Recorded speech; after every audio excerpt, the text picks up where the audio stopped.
Let's talk about why your content gets views, impressions, but your DMs and your sales, not so much.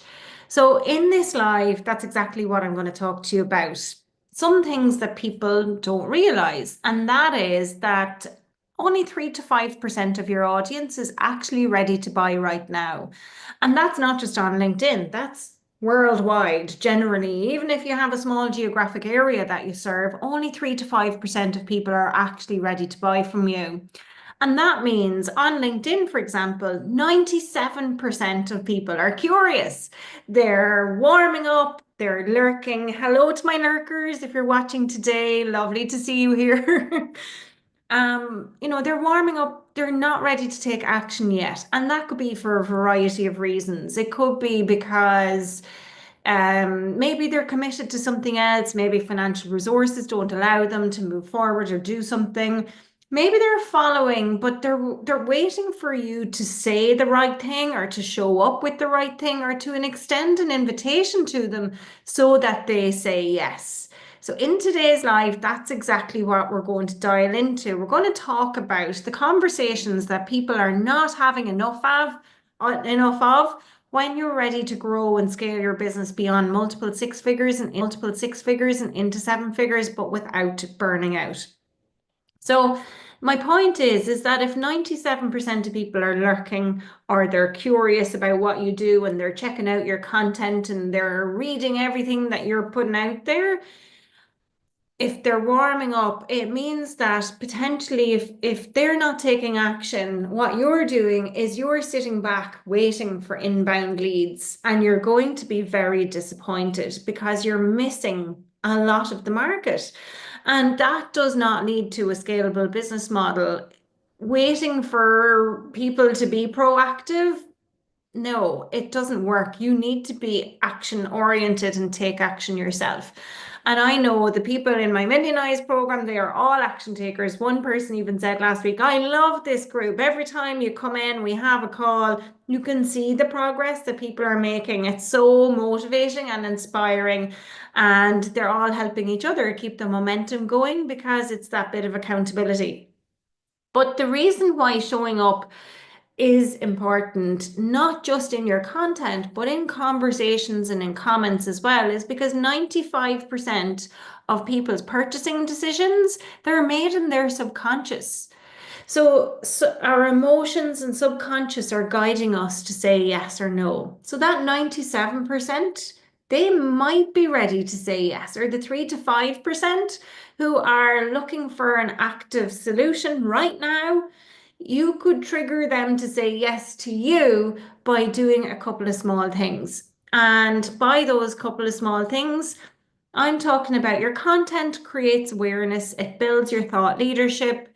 But your DMs, that's where you have an opportunity to personally activate the emotional brain of your ideal client, because that's where clients will say yes.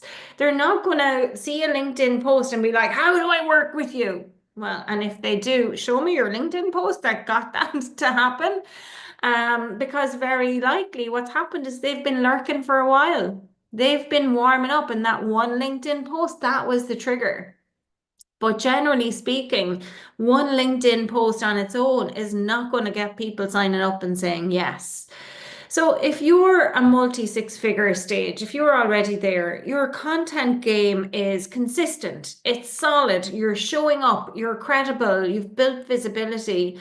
But maybe what's happening is your conversions are a little bit inconsistent, or maybe you're relying very much on launch strategies. Like a lot of my clients are coaches. A lot of them, their business model looks like having seasonal launch strategies.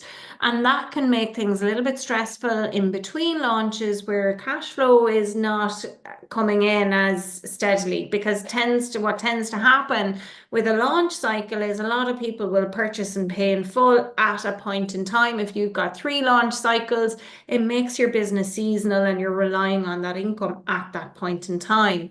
Whereas if you've got consistent ways of generating monthly recurring revenue or building your wait list because you're oversubscribed, fantastic. And that's a really smart business model and a business plan. It's a great way for you to make sure that your launches are successful on repeat and so that you can leverage those launches to their maximum possible effect when you're ready to launch, right? Now, if you're like, Deirdre, what are you talking about?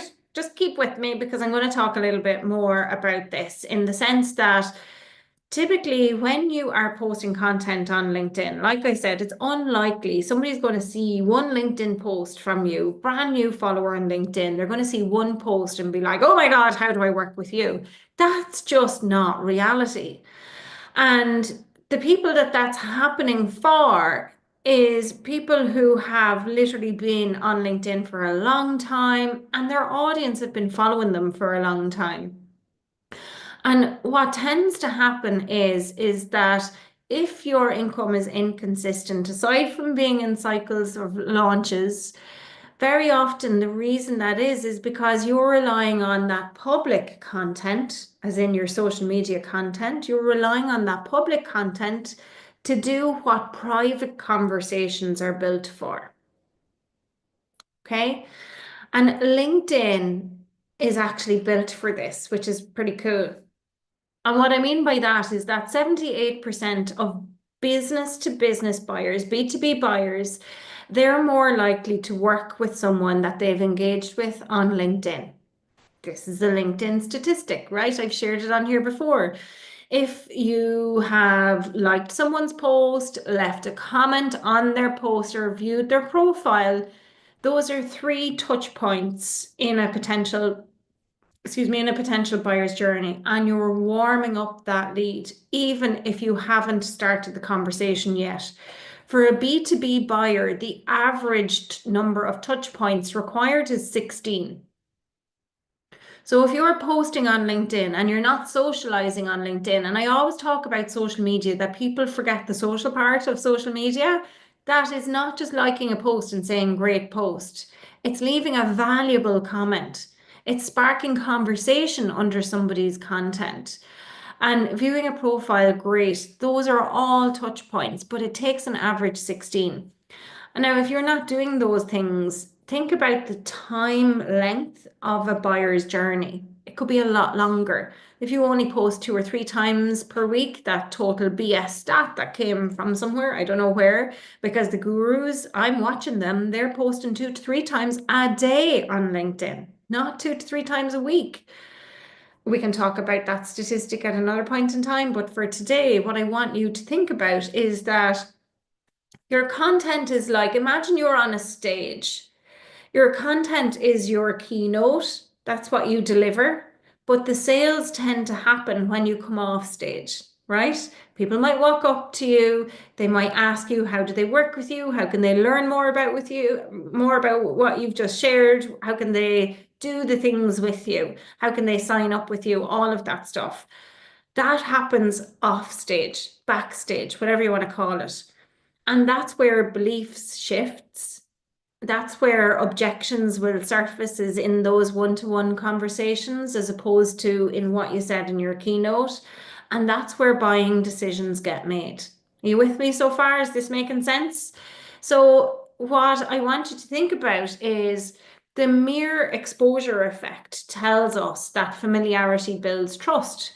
So the more engagements and touch points that you have with people, the more you're building trust with them, which shortens that buyer's journey. And according to LinkedIn, 73% of social sellers outperform their peers because they're not waiting, they're engaging. And by social selling, I'm talking literally about sending DMs on LinkedIn. Not cold, spammy kind, but the relevant, warm, intentional conversations that really build a rapport and help identify if there's a little bit of a spark between the two of you, if there's a bit of chemistry that maybe you might want to work together. Now, here's the mistake I see every week. I see people every day as opposed to every week. I'm getting these inbound. I'm getting people who pitch too early. And I can feel myself just reacting, like they're triggering a reaction in me that's like, oh no, block them, not interested in that. And it makes me want to push them back. I see people as well who send me messages, and the messages are so passive. and they're hoping I'll come to them. I see this because I understand what's going on behind it. Or it could be where you start a conversation and it goes nowhere because it's not really anchored to anything real. What does work is personalization. So your first message mightn't be overly personalized because it might be like what I send to everyone when I connect with them first is, hey, great to connect, how's it going? So yes, it's a little bit non-committal. It's a little bit, it's not anchored to anything, but I'm really just trying to start a conversation at that very outset. But what I have learned and seen proof of in my own conversations is that the more personalized my follow-on conversations are, the higher the increase is in the number of replies. Okay, so LinkedIn research has proven this as well. So if you personalize your direct message on LinkedIn, it's going to increase the reply rate by up to as much as 80%. And I'm not talking about those cold pitches. I call them pitch slapping, right? It's not when you're pitch slapping someone because people don't want to be pitch slapped. Do you want to be pitch slapped? I sure don't. People want to they want to feel seen. And then that's when they engage. It's when they feel seen, right? So I'm going to share with you how to start high converting conversations without feeling salesy or pushy. So here's the CUE framework, CUE framework. It's designed to align with how the brain actually makes decisions. Okay, so I'm studying neuroscience at the moment, and I've been reading so much about this for so many years. I'm fascinated by neuromarketing. I recently had Dr. Roger Dooley on my podcast. We talked about all things neuromarketing. It's definitely worth going and checking it out on the Master Your Business podcast. If you just Google Master Your Business podcast, Dr. Roger Dooley, you'll find it wherever you listen to podcasts. So many people actually messaged me afterwards. It was a really great show and he gave so much insightful information. So for people who are a bit further along with their marketing, this stuff is really going to resonate with you, okay?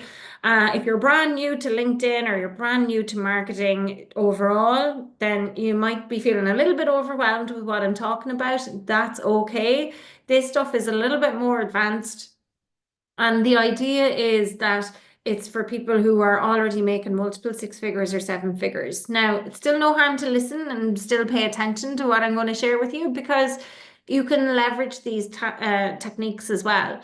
So the first thing is the CUE. Let's break down the CUE framework. So CUE, the C stands for context. And by context, I'm talking about context. Actually, I could talk about context for so long, but I won't. In terms of DMs, the idea with the context is that it grabs attention and it signals relevance. So people immediately go, yes, that resonates, and they'll pay attention. It activates what's called as the reticular activating system. So that's the brain's filter for what matters to me right now, right? So it literally activates why this is important to me right now. And people get excited by that because they're like, oh, that's exactly what I need. So they will stay and pay attention. So you might say something like this, right? In a DM, and the CUE part, the C might be something like, hey, I saw your comment on my post about scaling past 500K or scaling to your first million. That's a tipping point. A lot of my millionized clients are navigating to. So I'm making them feel seen, right? That's in that example. The U stands for understanding. So C is context, U is understanding. So with the understanding, what you want to do is demonstrate empathy. But how you demonstrate empathy in this instance is by mirroring their experience. Because when you do that, this activates mirror neurons in the brain, basically the brain's empathy circuit. And when somebody feels seen, the brain registers safety and trust. And that's when conversations open up because people feel ready. They'll feel more, they'll feel like it's a safe space to have a conversation. And when they feel like it's a safe space to have a conversation, they're going to be really honest with you. And when they're really honest with you, what that allows you to do is identify if you can diagnose that they have a problem and then potentially prescribe a solution that you could offer to that problem. Okay.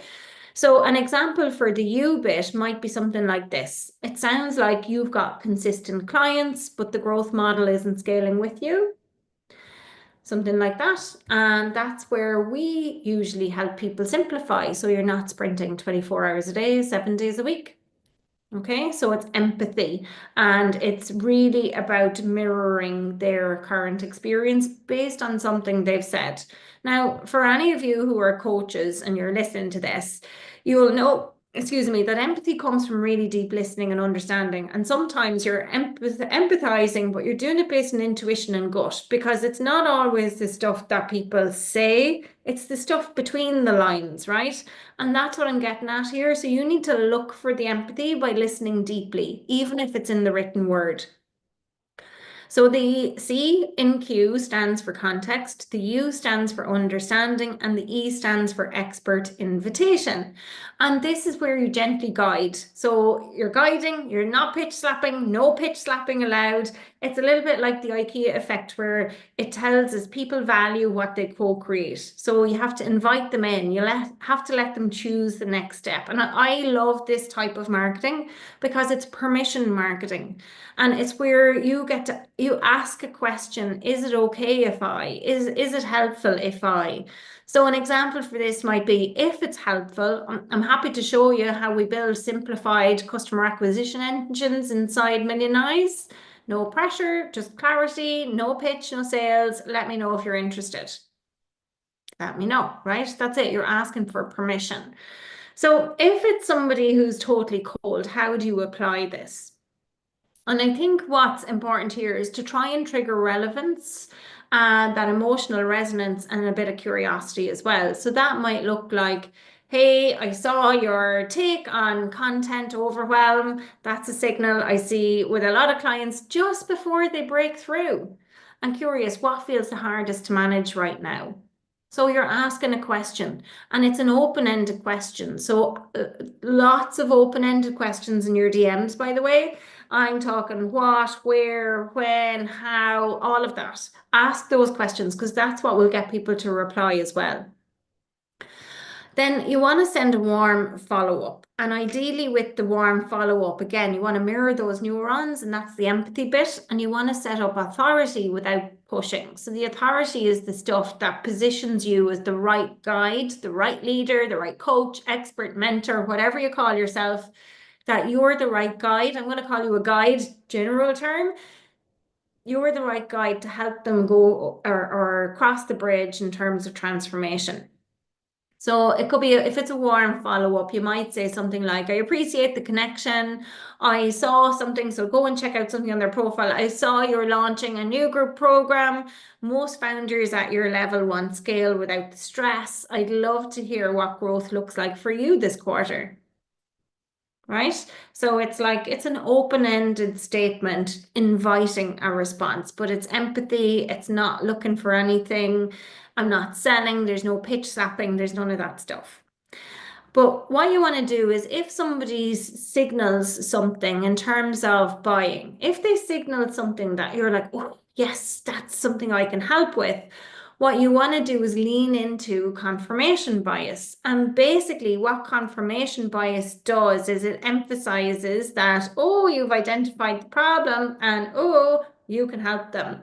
So you want to say something like, you mentioned wanting to be more strategic with LinkedIn, confirming what they said, listening deeply and really empathizing that. And then giving a little bit more around positioning. So it could be, it's the most underutilized sales asset in most 6 to 7 figure businesses, right? Or it could be some sort of statistic or something like that, something that's data, something that's demonstrates your expertise. And then you want to say something like, happy to show you how we turn content and conversations into contracts if you're open. And it's like, they can reply yes or no. So in those situations where somebody has signaled some sort of buying response to a message you've sent previously, I like to make those accept or reject type questions. So yes or no answers. They want it or they don't want it. If they don't want it, that's okay. Maybe they're in the 97% who's not ready to buy right now, and they're lurking, they're warming up, or they're just curious. So here's what top founders are doing differently. So the people who are in my Millionize program, this is what they're doing. They're not chasing. They are not on LinkedIn 24 hours a day, 7 days a week. They don't do that. What they do is they curate. $1 million business owners are not doing cold outreach at scale. And if it's happening in their business, very often they're paying someone to do it because they don't have the time to do it. They're closing in 2 to 3 DMs, quite a few of them, and they're doing that by showing up. They're by really nurturing those warm leads. So they're doing the stuff publicly first before they have the behind the scenes, the backstage conversations. And so they've made those cold leads warm by doing that public engagement first. And then what happens is they're able to close much faster in the DMs because it's a warmer lead, it's relevant, and it's dialed in. So the close happens faster. That's the shift. Does that make sense? It's not about thousands and thousands of DMs. It's more precision, right? It's like laser focused.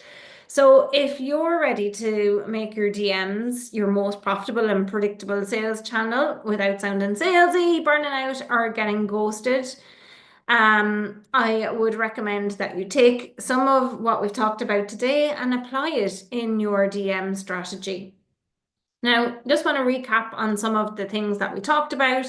First off, 3 to 5% of your audience is buying now, so you need to start a conversation. If you sit back and wait for it to happen, it just simply won't, or not at the consistent level you'd like it to. And it's not a case of, oh, I'll send a ton of DMs this week and you send none next week. It's about being consistent. It's basically like you can't turn on and off the tap in your business if you want that consistency of revenue and not the roller coaster income months. 78% of B2B buyers trust people they've engaged with. 73% of social sellers outperform peers. The data backs up that this stuff works, so freaking do it. Personalized DMs, I don't necessarily mean that first connection request DM or the first DM that you send after somebody connects with you, but after that, beyond that, personalized DMs, they absolutely increase replies. Don't send copy and paste style DMs, they don't work. People can sniff out that they're template things, and don't do that. Top founders, what they're doing is they are focusing on closing in 2 to 3 messages, not with funnels, but with focused intention. And that's what $1 million DMs are really about, leading with empathy, backing it up with some neuroscience, and powered by precision. Now, right now in Millionize, the doors are open in Millionize until next week. So if you're watching this all the way through and you're thinking, Deirdre, I want to know more about how you're doing this, or the launch cycle thing you're talking about, can you tell me more about that? Well, yes, let's hop on a call. Send me a message, just say call in the message, and I will reply to you with a way that we can have a conversation. I'll send you my calendar, we can have a chat and see if Millionize is something that's suitable for you. If it's not, that's okay too. No pressure. I'll find out where you're at and see if I've got a solution. I'll diagnose your problem and see if I've got your paracetamol. And if I do, great, and we can go from there. Thank you for watching. Next week, I will be on and I will be talking to you about, let me check my notes and see what do I have lined up for next week. Oh, how to use LinkedIn to sell high ticket without a sales page. We might be touching on DMs again. So stay tuned, same time next week, 1 p.m. Irish time live next Friday. I will see you for a conversation about using LinkedIn to sell high ticket without a sales page. Thank you for watching. Have a